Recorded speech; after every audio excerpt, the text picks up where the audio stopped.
കാട്ടുപന്നി ആക്രമണ ഭീതിയിൽ ഒരു കുടുംബം. പട്ടിക്കാട് ഓട്ടീസ് റോഡിൽ വട്ടംകാട്ടിൽ വർഗീസും കുടുംബവും കാട്ടുപന്നിയെ ഭയന്നാണ് ഓരോ ദിവസവും തള്ളി നീക്കുന്നത്. എല്ലാ ദിവസവും കാടിറങ്ങി വരുന്ന പന്നി രാത്രിയോ പകലോ എന്ന ഭേദമില്ലാതെ പറമ്പ് മുഴുവൻ കുത്തിയിളക്കുകയും കൃഷി നശിപ്പിക്കുകയും ചെയ്യുന്നത് പതിവാണ്. കഴിഞ്ഞ ദിവസം രാവിലെ 10 മണിക്ക് വീട്ടുമുറ്റത്തെത്തിയ കാട്ടുപന്നി വൈകിട്ട് 6 മണിയോടുകൂടിയാണ് തിരികെ പോയത്. ശബ്ദമുണ്ടാക്കിയും പടക്കം പൊട്ടിച്ചു നോക്കിയെങ്കിലും പന്നിയെ തുരത്താൻ കഴിഞ്ഞില്ല. തുടർന്ന് വീട്ടുകാർ പഞ്ചായത്ത് അംഗം അജു തോമസിനെ വിവരമറിയിക്കുകയും അജു തോമസ് അറിയിച്ചതിന് പ്രകാരം വനം വകുപ്പ് അധികൃതർ വീട്ടിലെത്തുകയും ചെയ്തു. എന്നാൽ അതിന് തൊട്ടു മുൻപ് പന്നി സ്ഥലം വിടുകയും ചെയ്തു. ഇനി പന്നി വരുമ്പോൾ വിവരമറിയിക്കാൻ നിർദ്ദേശം നൽകി വനപാലകർ തിരിച്ചുപോയി. പകൽ സമയത്തും ഇറങ്ങുന്ന കാട്ടുപന്നി കുടുംബാംഗങ്ങളെ ആക്രമിക്കുമോ എന്ന ഭയത്തിലാണ് വീട്ടുകാർ.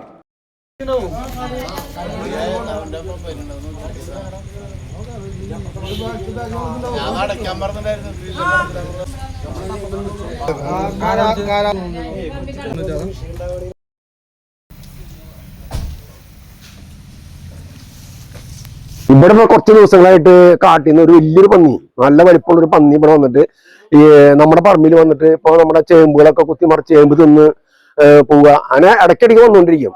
ഇന്നിപ്പോ ഏകദേശം ഒരു 12 മണിക്ക് ഇവിടെ വന്നതാ. ഏകദേശം ഇത്രയും മുമ്പ് വരെ ഈ സാധനം ഇവിടെ ഉണ്ടായിരുന്നു. അത് തൊട്ടപ്പുറത്തെ പറമ്പിൽ കിടന്നിട്ട് ഉരുളലും മറച്ചിലും ഒക്കെ ആയിട്ട് അങ്ങനെ നിന്ന് നമ്മളൊക്കെ നിന്നാലും വന്നിട്ട് പിന്നെ വന്നിട്ട് 2 ആൾക്കാർ നിൽക്കുമ്പോഴാണ് വന്ന് ചേമ്പിന്റെ കട കുത്തി ഒരു ചേമ്പിന്റെ കട ഇന്നും നിന്നുണ്ട്.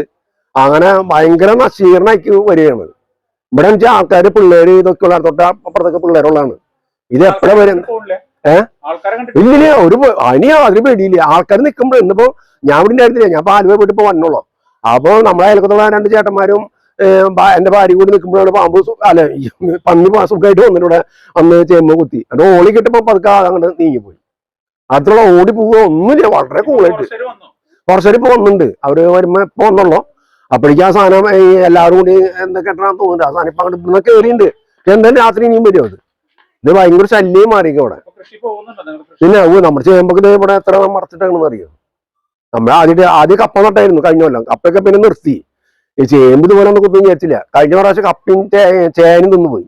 ഈ പ്രാവശ്യമാണ് ചേമ്പ് കുറച്ച് കൂടെ നട്ടത്. അത് ഇതുപോലെ തിന്ന് തീർത്ത് പോവുക. കൃഷി ചെയ്യാൻ പറ്റാത്ത അവസ്ഥയിലേക്ക് എത്തിയാണ് നമ്മൾ.